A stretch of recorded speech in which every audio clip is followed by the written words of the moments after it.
But most of the negotiators, including Stiefel and George K. Bond and Larry Hart and others, what they do is they go to that local bank or that local institution and local investors first. In fact, we have gone into Hart or Stiefel or whoever it may be and asked for some bonds in a particular area. They say, you have them. And then they find out that the local bank wants them, and they actually take them back from us. We don't have the ability to have those bonds either, because it is so important to these issues that local banks are able to participate in this. And from another side, if I'm an underwriter and I'm risking my capital, and I know that the local bank is willing to buy, let's say I've got a $3 million issue or a $5 million issue, whatever, and I know the local bank is willing to buy $1 million or $2 million worth of those banks, I can reduce the cost then of that issue because my risk is less. So the profit margin that I have to have on that issue is less. So that's very important to the local area. My other Sir? yes, I'm sorry. Thank you. I'm afraid we're going far beyond. Let's just see if we have any questions from, yeah. So, so if a Chicago underwriter Right. buys the issue, your local banks are not likely to be able to buy the bonds. That is I correct. get that. So if you do this negotiated sale, how is it that you're able to buy those bonds from the underwriter? Is it like a local underwriter? Because these are, most of the people that are negotiating here are local underwriters. And so there are local underwriters and faraway Absolutely. underwriters. Absolutely. So a local underwriter then is more likely to sell the bonds locally. Yes. But it seems to me that if you said yourself that if you put it to competitive bid, then the ones from Chicago are more likely to come in and bid lower, right? Well, my second point, which I was going to mention, was that we think there are flaws in the state auditor's report also. I have some handouts which I will, you can look at. It's just a couple of issues, I admit that, okay? But trying to determine that two deals are identical and you can compare the negotiated with the public sale is almost impossible. Part of the auditor's report stated that they were using bonds that had equal principal and interest payments throughout the bonds. We were asking how they get that $50 million. So let's say they were going to do that over 5 years, they'd have $10 million a year, okay? That's the way the audit comes out, and that's what they said they did. They averaged it over a 12-year average life with equal principal and interest payments. The handout that I have to show you will show you 8 different deals, and they're all over the place. Some of them may have bonds that mature through 4 years. Some of them may have bonds that don't even start until 15 years. How do you compare those? And it also, in the very auditor's report, it mentions that the Government Finance Officers Association has certain recommendations for bonds that should be sold competitively and bonds that should be sold on a negotiated basis. One of those reasons is that the market is supposed to be stable when you're going to have competitive bids. And I give you a chart that you can look at. This is the 10-year Treasury over the time frame that you're talking about. I don't think that's stable. Okay, so, but it is a fact that you do believe that if we opened it up to competitive bids, there would be more bidders from far away that would be coming in and bidding. Right, and that's assuming, though, I'm not saying that's not right, and that's fine, okay? But what you also have to remember is, I'm not convinced that the 23 basis points exist. Okay. I don't see how you could compare two issues unless they're absolutely identical. And one thing that they do in Missouri, the underwriters do, is they have very short call dates. Those call dates, one of the firms put some numbers together in that same 4-year period. By being able to use the short call on those issuers, they were able to save the community something like $58 million. Okay, thank you. All right, thank you for your testimony. Please leave a witness form, and if the next person speaking against, go ahead and have a seat, introduce yourself, be sure to leave a witness form. And I will just mention, we are We are trying to be fair to all parties. When we scheduled this committee, we did not know that we were only going to have 1 hour. And this is not the only matter of business that we have. So I will be calling this hearing to a close very soon. So y'all need to just keep it. Yeah, I'm going to be completely brief. Craig Oberfeld with the Missouri Bankers Association, and we also want to go on record in opposition to the bill. Ken speaks for us as well on the issue, so I will leave it to the other witnesses, give them some more time. Very good. Do we have questions for this witness? All right, please leave your witness form. Sir, are you next? Yes, I am. Go ahead, approach from this side. Introduce yourself to the committee, and you've already heard the speech about keeping it very brief. I have, and she gets my good side, so I'm happy about that. My name is Lorenzo Boyd. I'm with Stifel Nicholas. I am a licensed security representative. We have my Series 7 through the New York Stock Exchange Municipal Securities Rulemaking Board and the Securities and Exchange Commission. Simply, I just want to we've heard a lot of detail here. This bill before you is nothing more than a bill about choice. And nothing in the current law eliminates the ability of all issuers to use a competitive sale as it stands right now, if they find it in their best interest. By passing this bill, it eliminates choice of Missouri issuers to be able to conduct their method of sale the way they wanted to conduct their method of sale. There's nothing that disallows them the ability to do that as it currently stands right now. What I found in the 22 years that I've been doing this business is that our Missouri issuers are some of the more knowledgeable, intelligent, and competent issuers out there. And it eliminates the chance for them to choose the method of bond sale they feel is in their advantage to get the lowest possible overall interest rate. Very good, thank you. Do we have questions for this witness? Seeing none, please leave a witness form there on the table. Who's next to speak in favor by simply saying me too? Or you can say more than me too, but not much more than me too. All right, please do. Hey, Senator Walker, how are you? In opposition to my bill, shock. I want to keep this, we got a good track record going, yeah. Okay, be real quick. Bill Gamble, representing the city of Kansas City. In 2006, our people by charter voted to explicitly remove the obligation to sell GO and revenue bonds at public sale. And they told us, allowed us to develop an approved debt policy. The city council passed that. Policy delegates all of the running of the city's debt program to the finance director. We have 4 full-time dedicated people who run our program. They manage our $2.5 billion program. We use both competitive and private sale. We do both negotiated and private sale.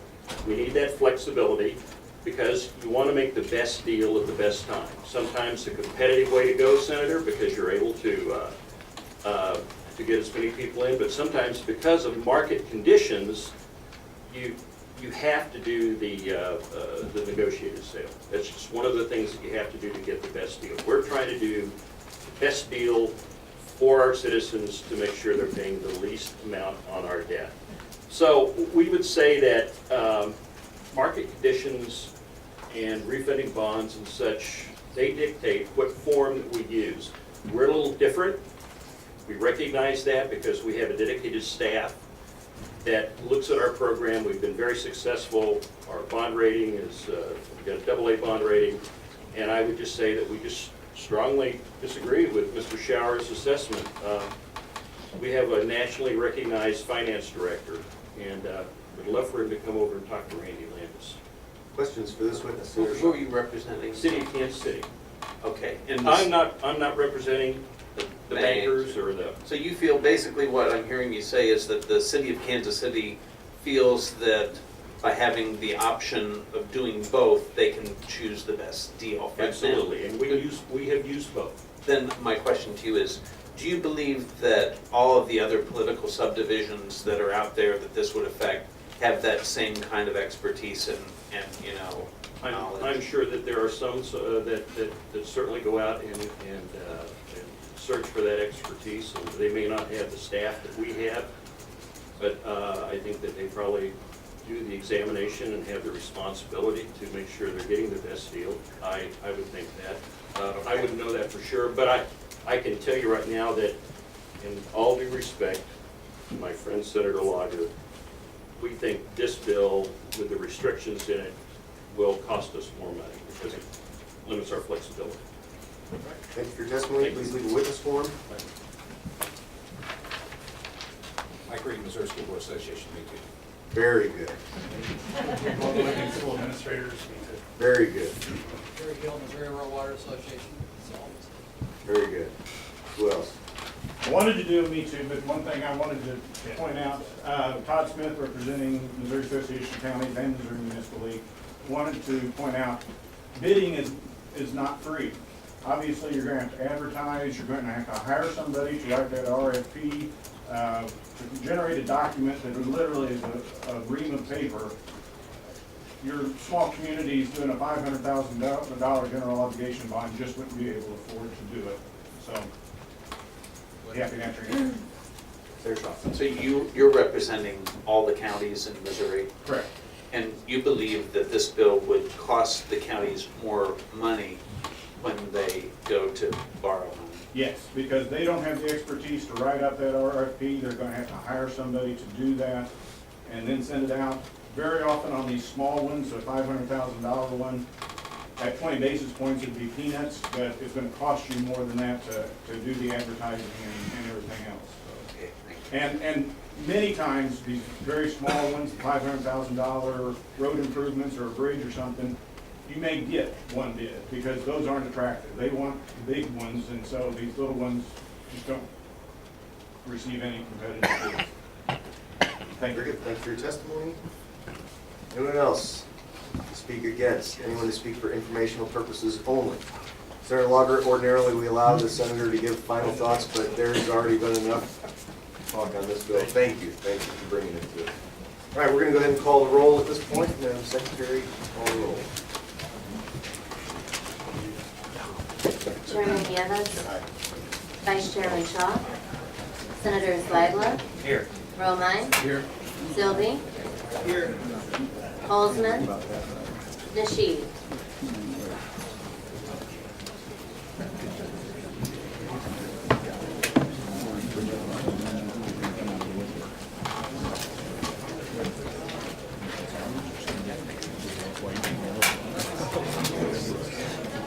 Yeah, our next order of business, all right, we do have a quorum, and so the committee is officially in process. Do we have, let me just have a show of hands. How many are here, whether it's to speak in favor or against? If you're here to speak on Senate Bill 619, raise your hand. 619, 1, 2.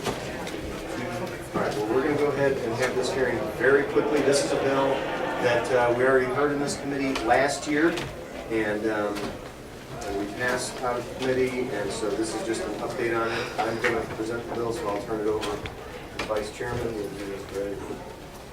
Do you want to just go ahead and present the bill?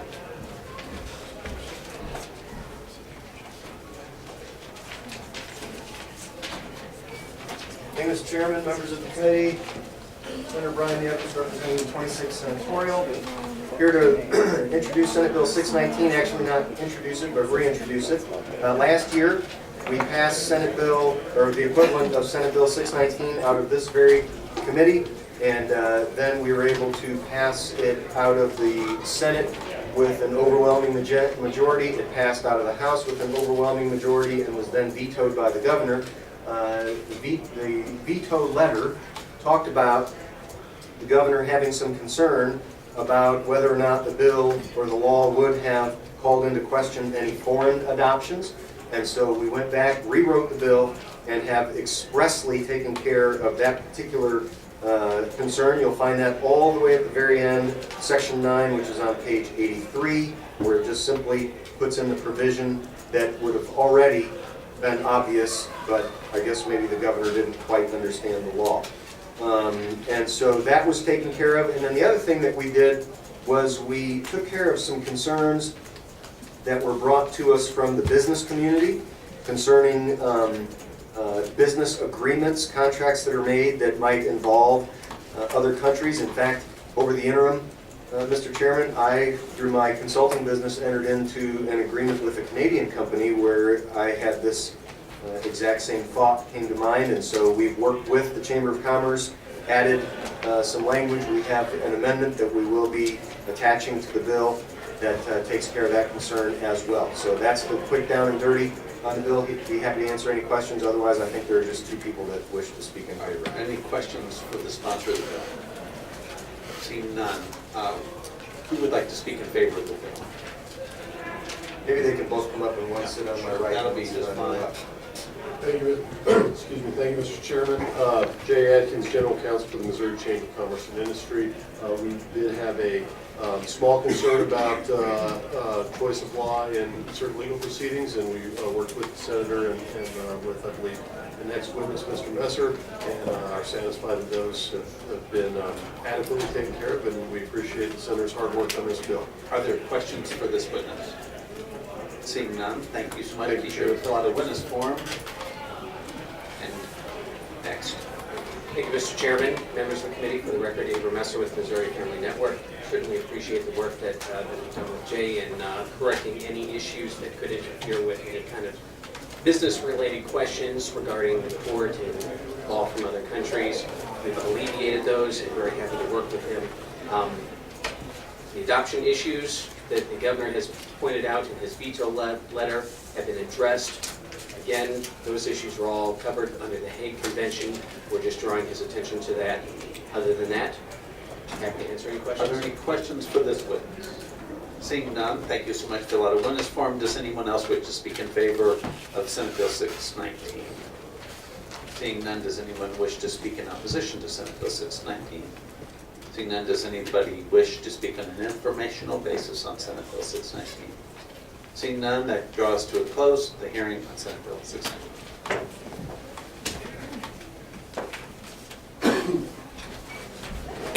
All right, I move to go into executive session. Seconded by Senator Shaw. Just one bill that I am looking at voting on today, and that is Senator Walsh's bill. There is a Senate committee substitute for that bill that is Senate Bill 750, that's the one having to do with passwords. And so the Senate committee substitute that you have before you addresses the concern that some had about email addresses. So that it says, this act shall not be construed to prohibit an employer from requesting an employee to provide an email address in order to conduct business-related communications with the employee. However, such address shall not be disclosed to any third party. So there had been some concern about whether or not an employer would be able to get an email address from an employee much the same way that they would a phone number or anything like that. This Senate committee substitute has apparently addressed that concern so that they are allowed to get an email from an employee. They're just not allowed to disclose it to any third party.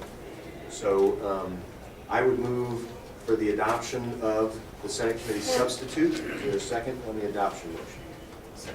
Seconded by Senator Shaw. Discussion on the adoption of the Senate committee substitute. Mr. Chair, I'm looking at the description on the front, and it says, employers may request an employee to provide an email address for work-related communication. But then the third bullet point is employers are barred from discharging or otherwise penalizing an employee for refusing to supply an email address. Yeah, Well, so what good is being able to ask if you can't penalize them if they don't do it? I mean, if you can ask them for it, you ought to be able to penalize them if they refuse. Is that yeah, just? I kind of agree with you. I wasn't able, just on quick glance, I wasn't able to find where.